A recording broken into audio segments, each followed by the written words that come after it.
कहानी की शुरुआत में हम सिरैक्यूज नाम के एक मछुआरे को देखते हैं जो हर रोज समुद्र तट पर मछलियां पकड़ने जाता था। ऐसे ही एक दिन जब वो मछलियां पकड़ रहा था तभी वो देखता है कि उसके जाल में मछलियों के साथ एक लड़की फंस आई थी। सिरैक्यूज भागकर उस लड़की के पास मदद करने जाता है, पर तभी वो देखता है कि वो लड़की तो जिंदा थी, उसे कोई चोट नहीं आई थी, लेकिन वो काफी अजीब बर्ताव कर रही थी। सिरैक्यूज ने उसे हॉस्पिटल चलने को कहा, लेकिन उस लड़की ने उसे मना कर दिया। वो उससे पूछता है कि तुम्हारा नाम क्या है, लेकिन उस लड़की को भी अपना नाम याद नहीं था। सिरैक्यूज कहता है कि शायद तुम्हारी याददाश्त चली गई है। आगे वो उसे अपनी माँ के घर ले जाता है और उसे खाने के लिए कुछ सैंडविचेस देता है। फिर वो उसे कहता है कि तुम थोड़ी देर यहीं पर रुको, मुझे मेरी बेटी को देखने जाना है। इसके बाद वो अपनी बेटी एनी के पास जाता है जो उसकी एक्स वाइफ मोरा के साथ रहती थी, और आज सिरैक्यूज को उसे डायलिसिस के लिए ले जाना था। आगे जब एनी का डायलिसिस चल रहा था तभी सिरैक्यूज एनी को मछुआरे की कहानी सुनाता है जिसने समुद्र में से एक लड़की को पकड़ा था। एनी कहती है कि शायद वो कोई जलपरी हो सकती है जिसके बारे में उसने स्कूल से सीखा था। वो बताती है कि कभी कभी वो समुद्र के किनारे आ जाती हैं और जब तक समुद्र उन्हें वापस नहीं बुलाता तब तक वो वहीं रहती हैं। आगे डायलिसिस के बाद सिरैक्यूज एनी को उसकी माँ के पास वापस ले जाता है। यहाँ पर उसकी मॉम उसके लिए एक नई इलेक्ट्रॉनिक व्हीलचेयर लाई थी और एनी उस व्हीलचेयर को अपने पापा को दिखाने के लिए काफी एक्साइटेड थी। पर तभी वहाँ पर मोरा आकर सिरैक्यूज पर चिल्लाने लगती है क्योंकि उसने अभी तक डॉक्टर से एनी की नई किडनी के बारे में बात नहीं की थी। फिर अगली सुबह सिरैक्यूज को नदी के किनारे वही लड़की कपड़े धोते हुए दिखाई देती है जो किसी अजीब सी भाषा में गाना गा रही थी।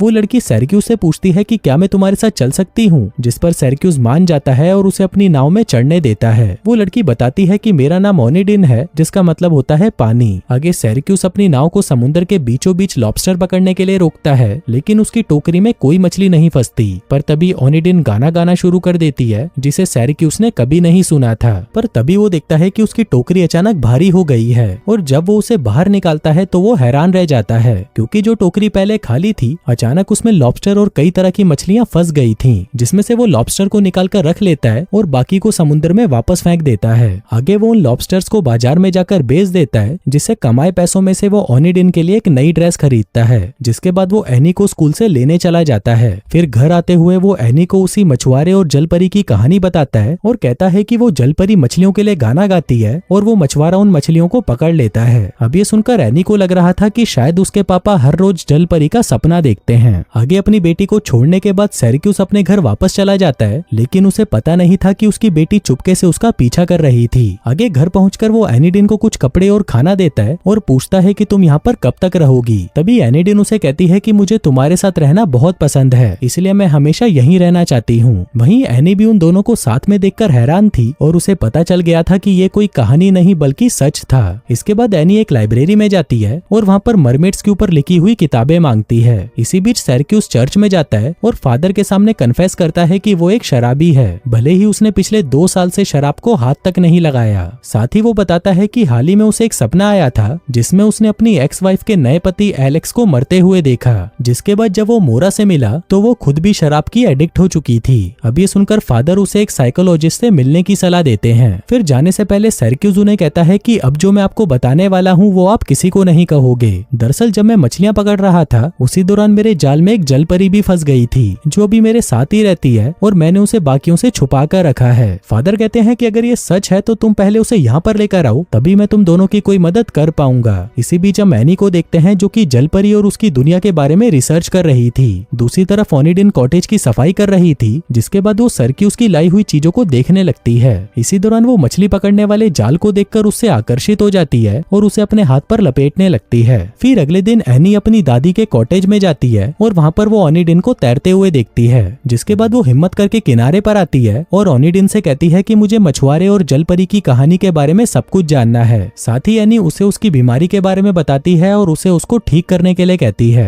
ओनिडिन कहती है कि मुझे कोई जादू नहीं आता। एनी उससे कई तरह के सवाल पूछती है, लेकिन यहाँ पर ओनिडिन को एनी बहुत पसंद आ जाती है। एनी उससे पूछती है कि पानी के नीचे क्या है, क्या वो जगह बेहतर है या बदतर। हम देखते हैं कि एनी ओनिडिन से वो सारी चीजें पूछ रही थी जो उसने जलपरियों वाली किताबों में पढ़ा था। एनी कहती है कि तुम लोग तब तक ऊपर रह सकते हो जब तक तुम किसी इंसान के साथ इंटीमेट नहीं हो जाते। फिर कुछ देर तक बातें करने के बाद एनी वहाँ से जाने लगती है और ओनिडिन से कहती है कि वो उससे मिलने वापस आएगी। दूसरी तरफ हम सिरैक्यूज को देखते हैं जो कि ओनिडिन के बारे में और जानने के लिए लाइब्रेरी आता है, लेकिन यहाँ पर उसे पता चलता है कि जलपरियों के ऊपर जितनी भी किताबें थी वो एनी पहले ही अपने साथ ले जा चुकी थी। इसी बीच एनी की मुलाकात अपने पड़ोस के बच्चों से होती है जो उसे कहते हैं कि क्या तुम अपनी व्हील चेयर से हमें खेलने दोगी। एनी भी उन्हें हाँ कर देती है और उन्हें अपनी व्हील चेयर से खेलने देती है, लेकिन इसी दौरान उस व्हील चेयर की बैटरी खत्म हो जाती है, जिसके बाद वो बच्चे एनी को उस व्हील चेयर के साथ उसके घर पर छोड़ देते हैं। वहीं एनी की मुलाकात एलेक्स से होती है, जो उसकी बैटरी को रिचार्ज करता है और उसे जलपरियों की कहानी सुनाने लगता है। एलेक्स कहता है कि वो जलपरियां ही थी जिन्होंने हमारे देश स्कॉटलैंड को बनाया था।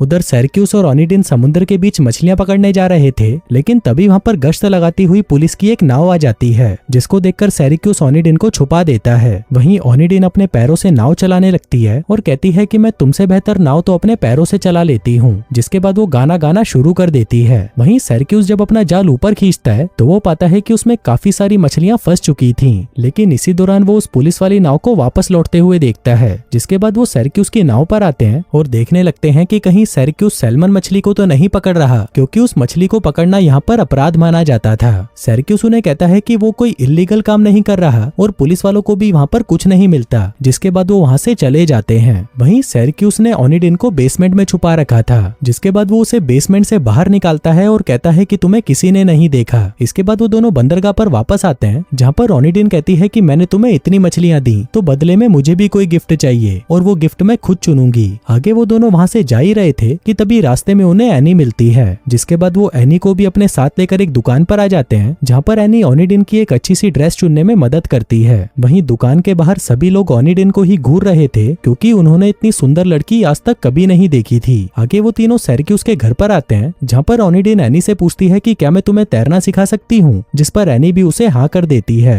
आगे जब ओनिडिन एनी के साथ स्विमिंग कर रही थी, तभी उसे पानी में कुछ दिखाई देता है। ओनिडिन जब उसे बाहर निकालती है तो एनी उसे कहती है कि पौराणिक कथाओं के अनुसार अगर तुम इस बंडल को मिट्टी में दबा देती हो तो तुम 7 सालों तक जमीन पर रह पाओगी। अब ओनिडिन इसके लिए मान जाती है और वो दोनों जाकर उसे मिट्टी में दबा देते हैं। इसके बाद जब वो बोट पर थे, तभी एनी ओनिडिन से पूछती है कि तुम्हारे पिता कहाँ पर हैं, पर ओनिडिन उसे कोई जवाब नहीं देती। इसी दौरान वो देखते हैं कि वहाँ पर एक लोकल कंपटीशन चल रहा था और बहुत सारे लोग उसे देखने के लिए आए हुए थे। तभी एनी पूछती है कि क्या तुम्हारे पास सच में जादुई शक्तियां हैं, लेकिन जब ओनिडिन उसे कोई जवाब नहीं देती, तब एनी जानबूझकर पानी में गिर जाती है। तभी ओनिडिन भी उसे बचाने के लिए पानी में कूद जाती है और उसे सतह तक खींच लाती है। आगे जब सिरक्यूस एनी को घर छोड़ने जाता है तो अपनी बेटी की ऐसी हालत देखकर मोरा सिरक्यूस पर भड़क जाती है। सिरक्यूस कहता है कि इसकी व्हील चेयर के ब्रेक ठीक से काम नहीं कर रहे थे। आगे जब सिरक्यूस घर वापस आता है तो ओनिडिन उससे पूछती है कि तुम्हारी पत्नी को तुमसे क्या प्रॉब्लम है। सिरक्यूस कहता है कि मैं तो बस वहाँ पर अपनी बेटी के लिए जाता हूँ और मुझे मोरा से कोई मतलब नहीं। अब यहाँ पर ओनिडिन और सिरक्यूस काफी करीब आ जाते हैं और इंटीमेट हो जाते हैं। इसके बाद हम देखते हैं कि जब सिरक्यूस चर्च से बाहर निकलता है, तभी उसके पास एक अनजान आदमी आता है और ओनिडिन के बारे में पूछने लगता है, लेकिन सिरक्यूस उसे इग्नोर कर देता है और वहाँ से चला जाता है। जिसके बाद वो हमेशा की तरह एनी को डायलिसिस पे ले जाता है, लेकिन जब वो वहाँ से वापस घर आता है तो वो देखता है कि घर पर कोई नहीं था।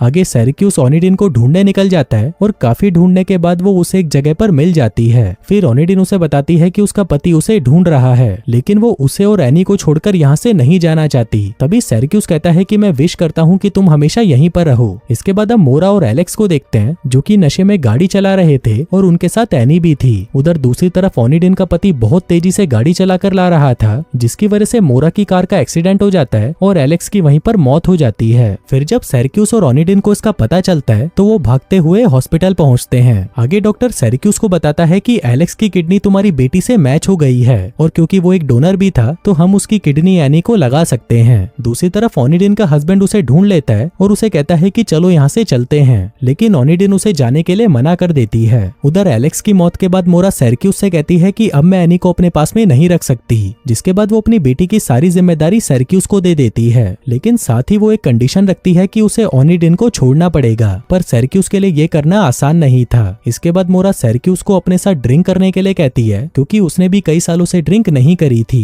वहीं सिरक्यूस कुछ ज्यादा ही ड्रिंक कर लेता है और ओनिडिन के पास आकर कहता है कि तुम जहाँ से आई हो वहाँ पर वापस चली जाओ। लेकिन जब ओनिडिन उसे मना कर देती है तो सिरक्यूस उसके साथ जबरदस्ती करने लगता है और उसे उसी आइलैंड पर ले जाता है जहाँ पर वो उसे मिली थी। हम देखते हैं कि सिरक्यूस के लिए ये करना बहुत ही मुश्किल था, लेकिन उसे फिर भी ये सब करना पड़ रहा था। जिसके बाद वो उसे वहीं छोड़कर वापस अपने घर आ जाता है। फिर वो एनी के पास जाता है और उसे अपने घर पर ले आता है। अगली सुबह जब एनी टीवी देख रही थी तो उसमें वही गाना आ रहा था जो गाना ओनिडिन गाया करती थी। अब ये गाना जब सिरक्यूस सुनता है तो उसे पता चलता है कि ओनिडिन कोई जलपरी नहीं थी बल्कि एक इंसान ही थी। जिसके बाद वो तुरंत ओनिडिन को ढूंढने के लिए उसी आइलैंड आइलैंड पर पहुंच जाता है जहाँ पर वो उसे छोड़कर गया था। फिर वो उससे पूछता है कि तुम मुझे सच सच बताओ, तुम कौन हो और यहाँ पर कैसे आई। ओनिडिन कहती है कि मैं रोमानिया में थी और एक ड्रग कार्टेल मेरी मदद से ड्रग सप्लाई करता था। फिर एक दिन जब वो पानी के रास्ते से ड्रग्स लेकर जा रहे थे तभी वहाँ पर पुलिस आ गई। वहीं मेरे पति ने मुझे पानी में फेंक दिया और कहा कि मैं तुम्हें बचा लूंगा, लेकिन वो मुझे बचाने नहीं आया। मैं उस पानी में डूब गई और बहते हुए तुम्हारे जाल में फंस गई। अब ये सुनकर सिरैक्यूस को बहुत बुरा लगता है, जिसके बाद वो ओनिडिन को लेकर वापस अपने घर आ जाता है। लेकिन वहाँ पर ओनिडिन का हस्बैंड पहले से ही मौजूद था और उसके साथ एक और आदमी भी था। तभी वो उन दोनों को पकड़ लेते हैं और वो आदमी ओनिडिन से कहता है कि मुझे मेरे ड्रग्स वापस चाहिए। तभी हम फ्लैशबैक में देखते हैं कि जो बंडल एनी और ओनिडिन को पानी के अंदर मिला था वो कुछ और नहीं बल्कि ड्रग्स थे जिनको उन्होंने जमीन में दफना दिया था। अब ओनिडिन उन्हें वो जगह बता देती है, लेकिन जब वो लोग वहाँ पर देखने जाते हैं तो उन्हें वहाँ पर कुछ नहीं मिलता, क्योंकि एनी ने वो ड्रग्स निकालकर कहीं और छुपा दिए थे। क्योंकि उसे लग रहा था कि जब तक ये छुपा रहेगा ओनिडिन कहीं नहीं जा पाएगी। आगे जब वो लोग एनी को धमकाने लगते हैं तो एनी उन्हें उन ड्रग्स की लोकेशन बता देती है। आगे जब वो लोग उन ड्रग्स को लेने के लिए वहाँ पर पहुँचते हैं तभी मौका देखकर ओनिडिन अपने हस्बैंड को पानी में गिरा देती है और क्योंकि उसके हस्बैंड को तैरना नहीं आता था तो वो पानी में डूबकर मारा जाता है। लेकिन इसी दौरान वहाँ पर पुलिस आ जाती है और ओनिडिन को गिरफ्तार कर लेती है क्योंकि वो यहाँ की सिटीजन नहीं थी। आगे जब वो उसे उसके देश वापस भेजने वाले थे तभी सिरैक्यूस को एक आइडिया आता है और वो ओनिडिन से शादी कर लेता है, जिससे ओनिडिन भी अब यहाँ की सिटीजन बन जाती है। इसके बाद सिरैक्यूस, ओनिडिन और एनी साथ में खुशी खुशी रहने लगते हैं। और दोस्तों इसी के साथ ही ये कहानी यहीं खत्म हो जाती है।